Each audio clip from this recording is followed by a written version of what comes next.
E o hebraico, eu tenho até clientes israelenses.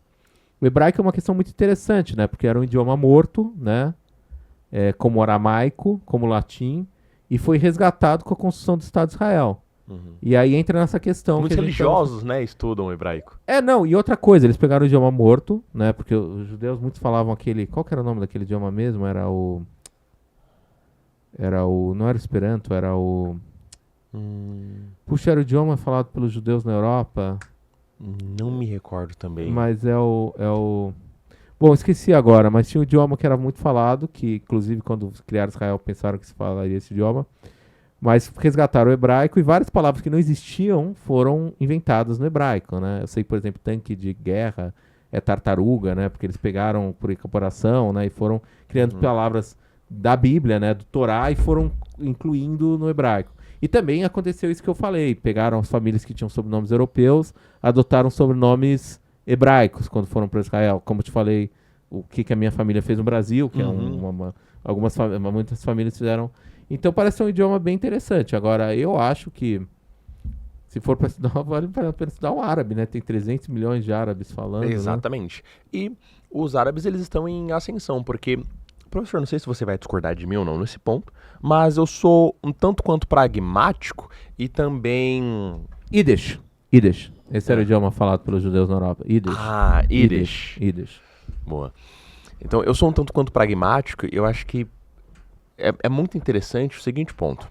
Não importa o quanto nós consigamos evoluir como sociedade, como população, tem princípios básicos de reprodução e força. Então, quais são os países mais poderosos hoje? Países que têm territórios grandes, países que têm saída para o mar, porque o meio de logística mais barato é o marítimo, o aéreo é muito caro. Então, países que têm saída para o mar têm possibilidade de ser mais prósperos. Você tem exceção como Suíça, mas ela tem países ricos ao redor dela, o que ajuda ela também a ser um país rico. E eles guardaram o dinheiro de todo mundo a vida inteira, né? Eles Também, eles desenvolveram também, um belo sistema bancário, né, né? colonizadores também, então temos que levar isso em consideração, com certeza. Entretanto, quando você pega Estados Unidos, China, Rússia, eles são países muito grandes, são países populosos, são países que têm um grande poder bélico. Então, você acaba tendo muito mais força. Quando você pega o mundo árabe, eles se reproduzem e eles levam a religião deles muito a sério. Você pega, por exemplo, na Europa, as pessoas não estão se reproduzindo. Você pega até na América Latina, você tem 0,8 filhos para cada casal. No Brasil é 1,65. E na Ásia também, né? O maior baixo taxa de nacionalidade hoje em dia está na Coreia do Sul, salvo engano. Japão também é uma taxa de nacionalidade baixíssima, menor até que muitos países europeus, então. Mas no mundo árabe eles seguem tendo bastante filhos, Então, realmente. você tem muitos filhos. Você tem um grande poder militar. Você consegue, com certeza, expandir o seu território. Porque é disso que trata. Por isso que o Trump, por exemplo, quer pegar a Groenlândia, não querendo entrar em assuntos polêmicos, mas você quer aumentar o seu território.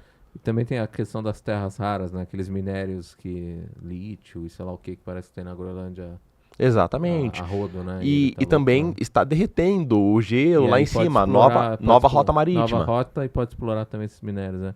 Uhum. Então, acaba girando em torno disso. Mas aí entra essa questão da eficácia do direito internacional, né? E você pega, por exemplo, não sei se a gente pode concluir aqui de repente, mas eu não sei quanto tempo a gente tem, mas duas decisões de tribunais internacionais, um relacionado aos Estados Unidos e outro relacionado à China.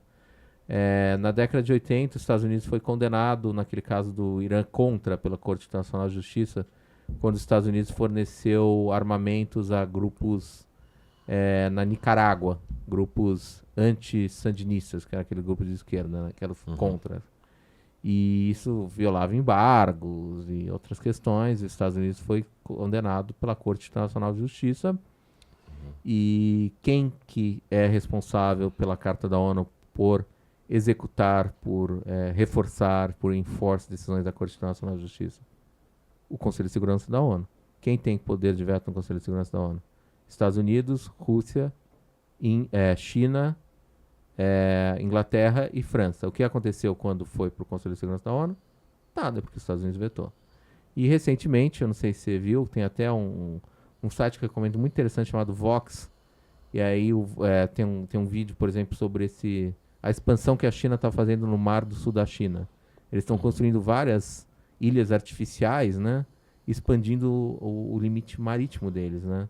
Dizendo que o limite vai para tantos negócios. Então estão invadindo o mar territorial das Filipinas, do Vietnã, enfim, de vários países vizinhos, né, da China. E esses países entraram na Corte Permanente de Arbitragem contra a China, ganharam. E o que aconteceu? Nada. Nada.